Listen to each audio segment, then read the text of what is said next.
Hey y'all, just wanted to check in. I I've brought up my God encounter many times, and someone asked me to give more details about that.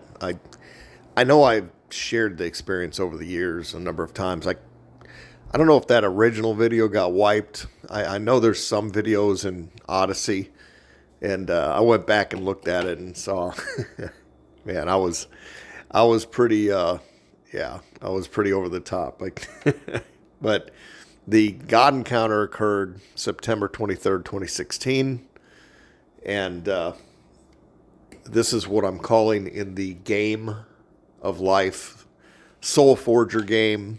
In this construct, I'm calling that direct vertical communications. It's a perk that can come with the game, especially for the newer players who need more support. I'm probably a newbie player that needed a little more support in this life because I got a few more vertical communications than others might require. But the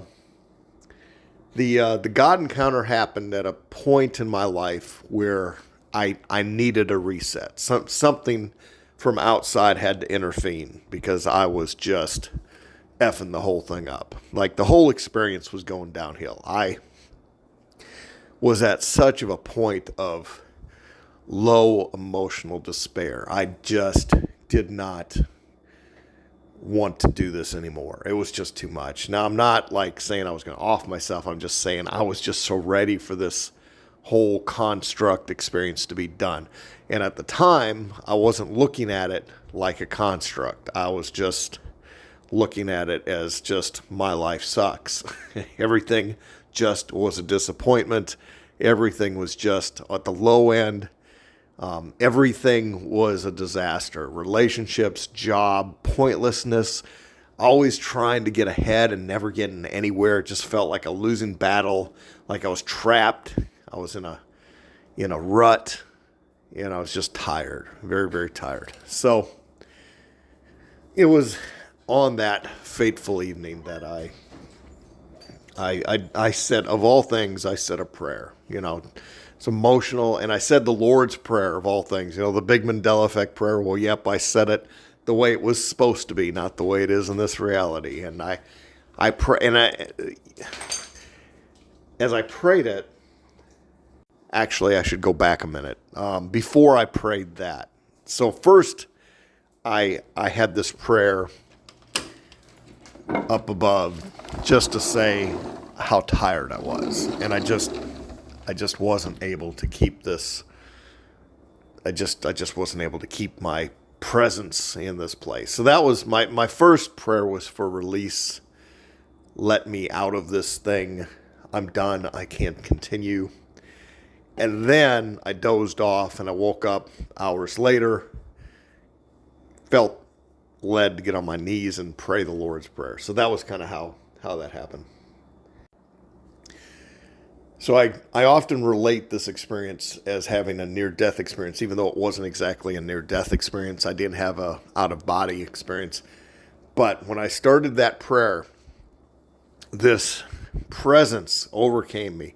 And this is why I like so many near-death experiences, because they describe often the same feelings that I felt, like in the presence of the light and God and all that. It was an incredible surrounding of, like, not just surrounding me, but in me.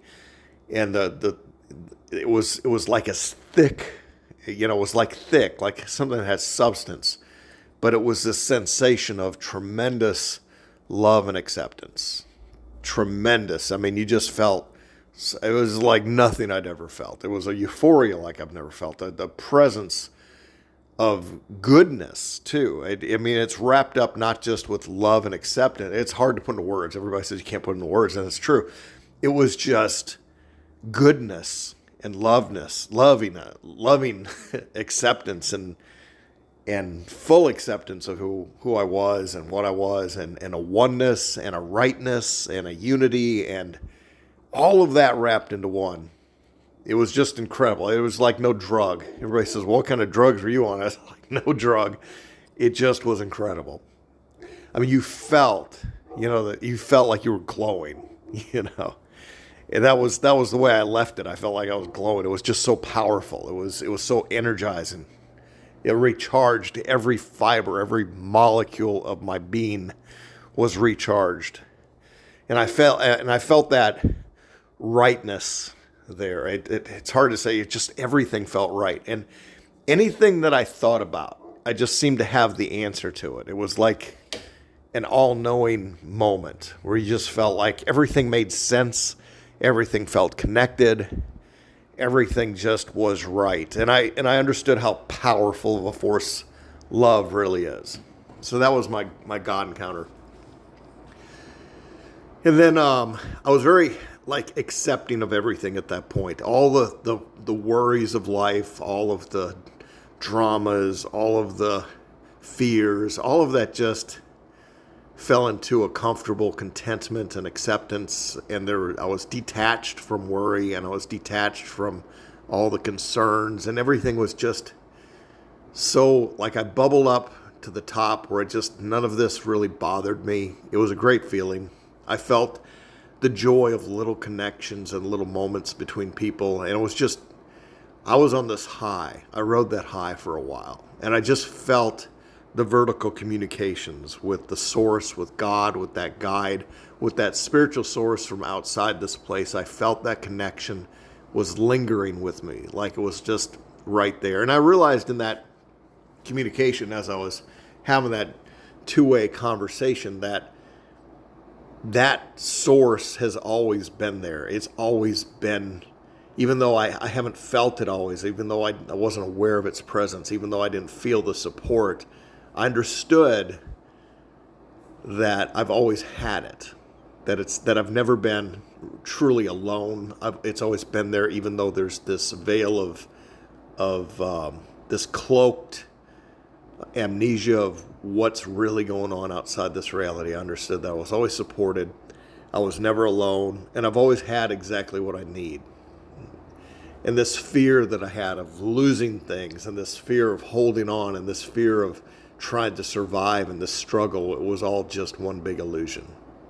And I've never, and I was never, really at a state of losing anything. It was all just an illusion. So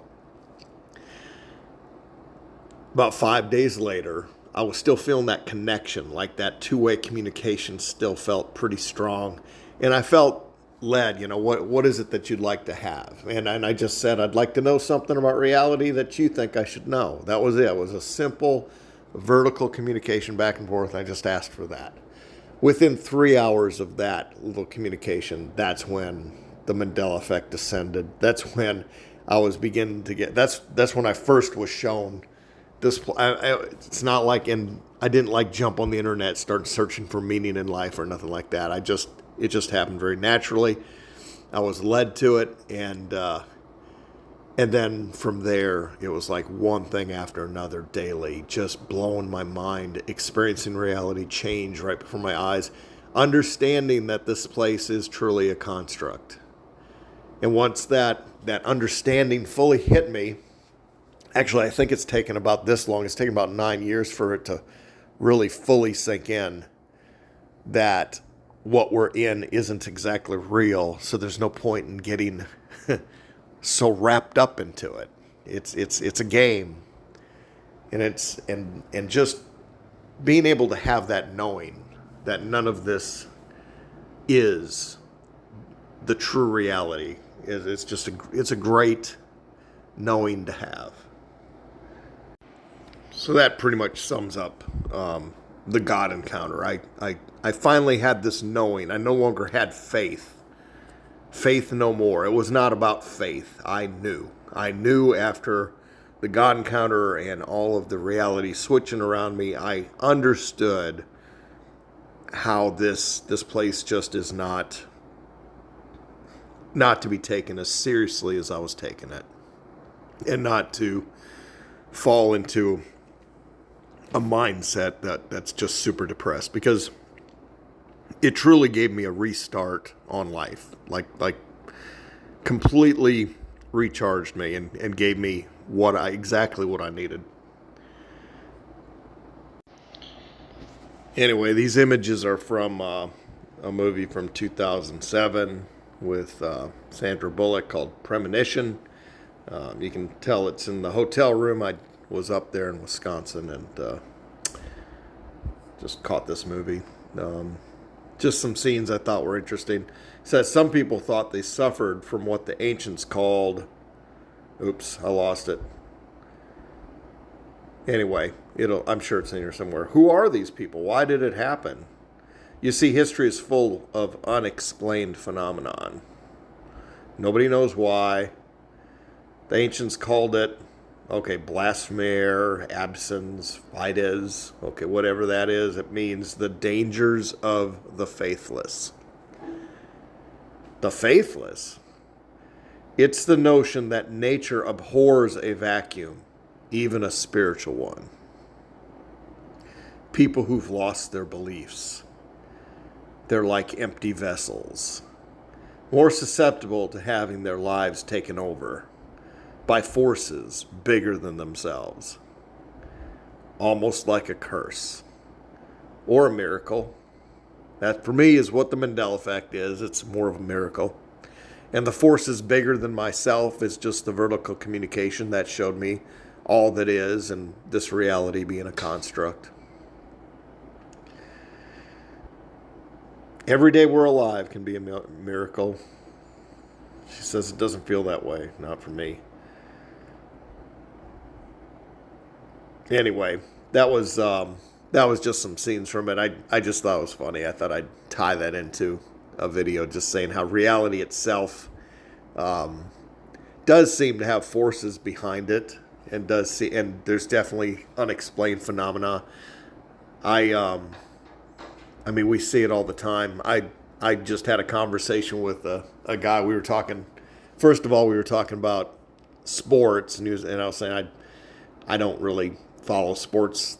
I'm not really that into them. Don't really care, but I know everybody likes to talk to them. We were in a business meeting together the day before, and all the guys at the lunch meeting, and that's all they wanted to do was talk about the sports and what's going on right now with football. And so he was asking me about that. He noticed that I never talked about it. I said it's just not really a big concern of mine, but I understand it's a huge social thing to be able to talk sports. And he told me, yeah, he doesn't really follow it either, except he started playing fantasy football just so he could kind of get a little knowledge, because in business you almost have to know a little bit about football just to engage in conversations. I was like, yeah, I just listen to people. I have no idea what they're talking about. But then he started turning it into like a deeper subject, and somehow I don't remember how he got there, but he shared with me that he had an out-of-body experience, and I was like, yeah, it's not a big deal to me. I mean, I haven't personally had an OBE, but I've got several friends just like him. I know many people who have talked about the out-of-body experience, that they weren't even seeking it. It just happened to them. And I said, yeah, we definitely can pop out of our body. I have no doubt about that. This body is nothing but a skin in this game. This game isn't real. Neither is the body. It's something much bigger than that. But it's funny the conversations you get into with people. And then at the airport on the bus ride home, the driver, first thing out of his mouth is, how about those Cowboys? And that's all he wanted to do is talk about sports with me. And then that led to politics and the government shutdown and all that. It was an interesting conversation. But I think by the end of it, I told him it doesn't really matter. None of this is real.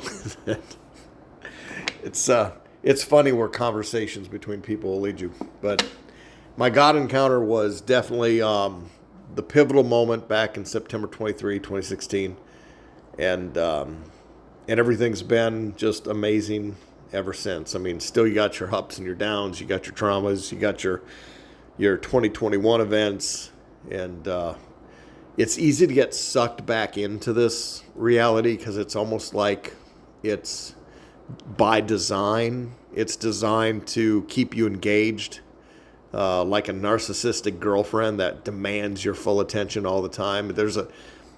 there's a personality behind it. It might not be the engine itself, it might be the keepers of the engine, but there's a personality there that really wants you focused on it all the time. It wants your full attention. It wants your full emotional commitment. And I've gotten to where I'm gotten quite good at denying it that. I don't give it my emotional. I try not to give it my emotional commitment. I try to enjoy it for what I want out of it with a little bit of a detached feeling, and definitely avoid the despair feelings and all that kind of stupid stuff. The worrying about whether or not I'm in a trap, worrying about if the economy is going to implode, worrying about all the stupid little things that this world offers us that we think are so important, but they're really not. And none of it matters at the end of the day. Anyway, wanted to share that little story about the God encounter, and hope you have a great day. God bless.